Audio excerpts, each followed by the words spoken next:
তো হ্যালো বন্ধুরা, কেমন আছো তোমরা? আশা করি ভালো আছো। তো আজকে নিয়ে চলে এলাম একটা ঝাঁকানাকা সুন্দর ব্লগ নিয়ে। আজকে আমরা যাচ্ছি ভ্যাসেল ঘাট। তো চলো রাস্তার ভিউ দেখতে দেখতে।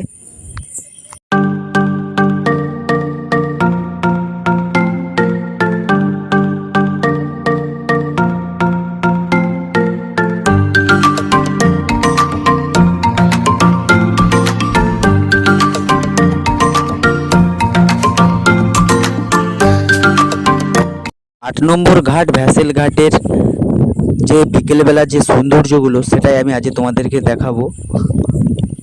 এখন আমি চলে এসেছি কাকদ্বীপ নতুন রাস্তার মোড়। এখান থেকে পশ্চিম দিকে সোজা যেতে হবে।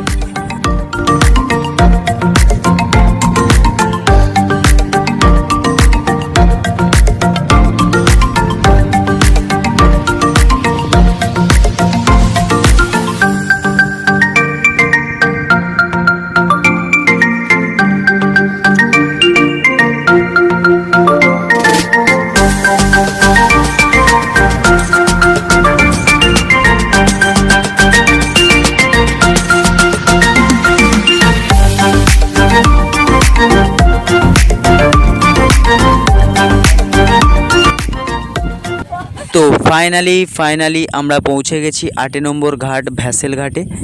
এখান থেকেই ঘোড়ামারা দ্বীপ, সাগর দ্বীপ সব দেখা যায়। তো আমি সেটা অবশ্যই তোমাদেরকে দেখাবো।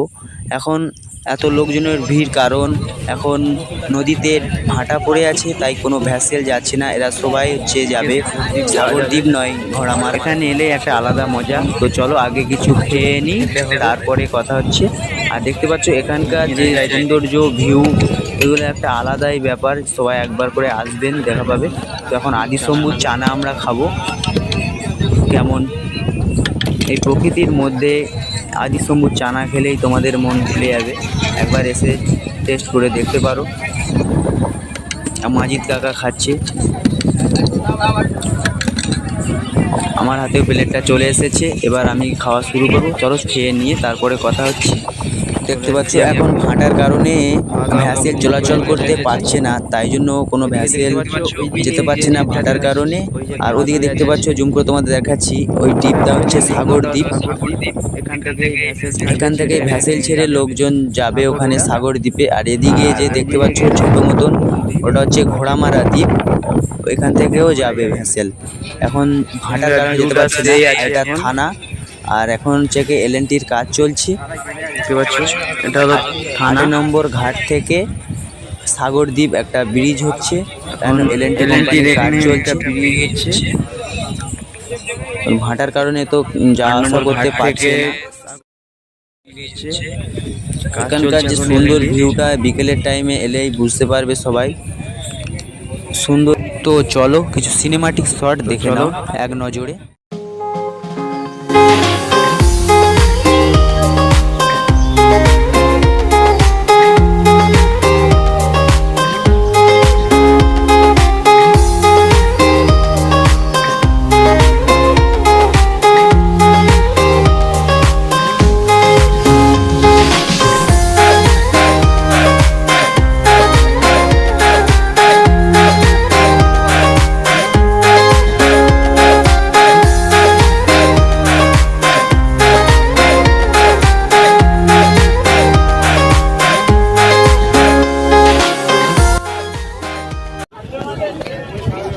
এখন আমরা এলসিডি ঘাট থেকে চলে যাচ্ছি। এবার যাব 4 নম্বর ভ্যাসেল ঘাটে। এটা 4 নম্বর ভ্যাসেল ঘাটের ভিউ। এখন আমরা 8 নম্বর ভ্যাসেল ঘাট থেকে 4 নম্বর ভ্যাসেল ঘাটে চলে এসেছি। এখানে সৌন্দর্যটাও খুব সুন্দর। এখান থেকেও সাগর দ্বীপ, ঘোড়ামারা দ্বীপ বিভিন্ন জায়গায় যাওয়া যায়। এখন ভাটার কারণে কোনো দ্বীপ চালু নেই। আমরা এলসিডি ঘাট থেকে উঠে যাচ্ছি। এবার সন্ধ্যা হয়ে গেছে। এই সন্ধ্যা পরিবেশে একটু চা খেতে হবে। তো চলো চা খাই, টেস্ট করে যাও। এই নদীর ধারের ঠান্ডা বাতাসের মধ্যে যে চা খাওয়ার ফিলটা একটা আলাদা আসছে। ঠান্ডা ঠান্ডা বাতাসের প্রকৃতির মধ্যে। তো চলো চাটা খেয়ে নিই। চা খাওয়া আমাদের কমপ্লিট হয়ে গেছে। এবার আমরা যাব বাড়ির দিকে। তো কেমন লাগলো ভিডিওটা অবশ্যই কমেন্টে জানাবেন। আর ভালো লাগলে লাইক, কমেন্ট অ্যান্ড সাবস্ক্রাইব করবেন। আর ভিডিওটা বড় করব না, এখানেই শেষ করছি। তো ভিডিওটা কেমন লাগলো অবশ্যই জানাবে কমেন্টে। তো টাটা, বাই বাই, দেখা হচ্ছে পরের ভিডিওতে।